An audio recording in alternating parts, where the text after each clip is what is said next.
আসসালামু আলাইকুম রহমতুল্লাহ। প্রিয় দর্শক, সবাই কেমন আছেন? আশা করছি সবাই ভালো আছেন। তো আজকে যে বিষয় নিয়ে কথা বলবো সেটা হচ্ছে যে একটা খামার একটা মানুষের স্বপ্ন।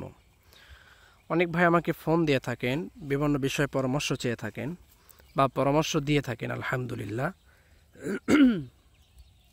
তো তাদের বিষয়ে কিছু কথা বলবো। সেটা হচ্ছে যে আসলে একটা খামার করতে গেলে অনেক পরিশ্রম, অনেক খাটাখাটনি করতে হয়। সেটা আপনি যে কোনো কাজই করেন না কেন, প্রতিটা কাজের মধ্যেই পরিশ্রম না থাকলে, যদি সেই কাজের ভিতরে যদি কষ্ট না থাকে, সেই কাজটা আসলে পরবর্তী সময় উপলব্ধি করা যায় না। আসলে কোনো কিছু সহজে হয় না, সব কিছুই অনেক পরিস্থিতির মধ্য দিয়ে, অনেক সময়ের মধ্য দিয়ে আপনাকে অতিক্রম করতে হয়। তো প্রিয় দর্শক, আসলে অনেক ভাই আসলে খামার করতে চান যে আমি একটা ভেড়ার খামার করব, দেশি ভেড়ার অথবা গারলের খামার করব। তো তাদেরকে বলবো, দেখেন আসলে এটা কোনো আবেগ নয়। এখানে আবেগের যেরকম প্রয়োজন, তার চাইতে বিবেকের প্রয়োজন সব থেকে বেশি।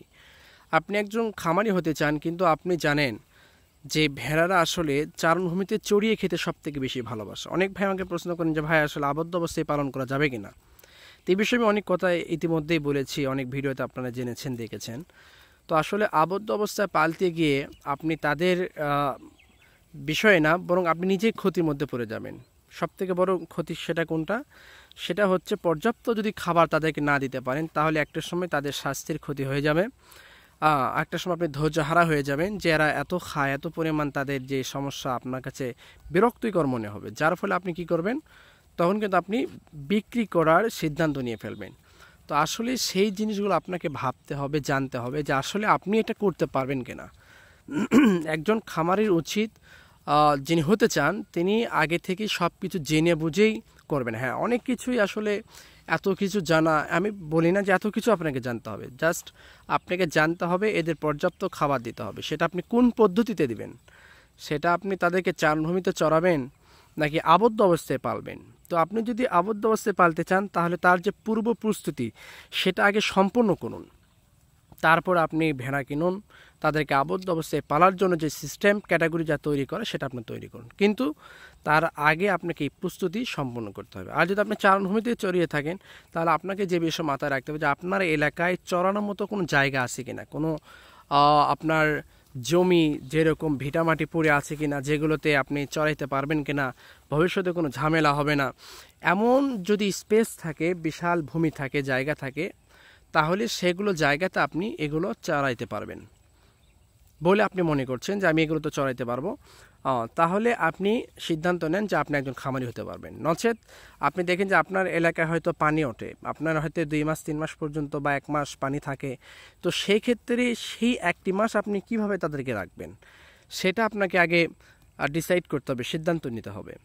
এরপরে আপনি যদি মনে করেন যে না, আমার এলাকায় পানি ওঠে না, বন্যা কবলিত এলাকা না, আমার এখানে বিশাল চারণভূমি আছে, অনেক জায়গা আছে, অনেক স্পেস আছে যেগুলোতে আমি চড়াইতে পারবো, চারণভূমি রয়েছে, হ্যাঁ, আমি আপনাকে বলবো এটা আপনার জন্য। কিন্তু যাদের এলাকা, দেখুন আমার এলাকায় ওইভাবে কিন্তু চারণভূমি নাই, তারপরেও কিন্তু আমি পালতেছি। কেন?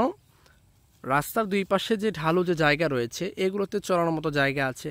এরপর বিভিন্ন ভিটামাটি অনেক সময় পড়ে থাকে, যেগুলোতে আমি তাদেরকে চড়াইতে পারি। তো এই যে বিষয়গুলি, এগুলো আসলে আমার এখানে থাকার কারণে আমি কিন্তু এগুলো চড়াইতে পারতেছি। নচেত যদি বেশি সমস্যা হয়ে যায়, চড়ানোর মতো জায়গা না থাকে, তাহলে আমি বলবো যে আপনি এগুলো থেকে বিরত থাকুন। যদি আপনি একান্তই করতে চান, তাহলে আপনাকে যেটা মাথায় রাখতে হবে সেটা হচ্ছে যে আপনি তাদেরকে আবদ্ধ অবস্থায় পালানোর ক্ষেত্রে যা যা আপনার খাবারের প্রয়োজন, ঘাস, পর্যাপ্ত দানাদার খাবার, এইগুলো বিষয়ে আগে আপনি সিদ্ধান্ত নিন কীভাবে তাদেরকে যোগান দেবেন। যদি এগুলো আপনি ঠিক রাখতে পারেন, তাহলে অবশ্যই আপনার জন্য এই খামার। এই জন্য খামার হচ্ছে একটি স্বপ্ন, যা বাস্তবায়ন করতে গেলে অনেক কষ্ট আপনাকে করতে হবে, নচেত আপনি সফলতা পাবেন না। তো আশা করছি অবশ্য আমার কথাগুলো বুঝতে পারছেন। ভিডিওটি ভালো লাগলে অবশ্যই শেয়ার করবেন। আসসালামু আলাইকুম রহমতুল্লাহ।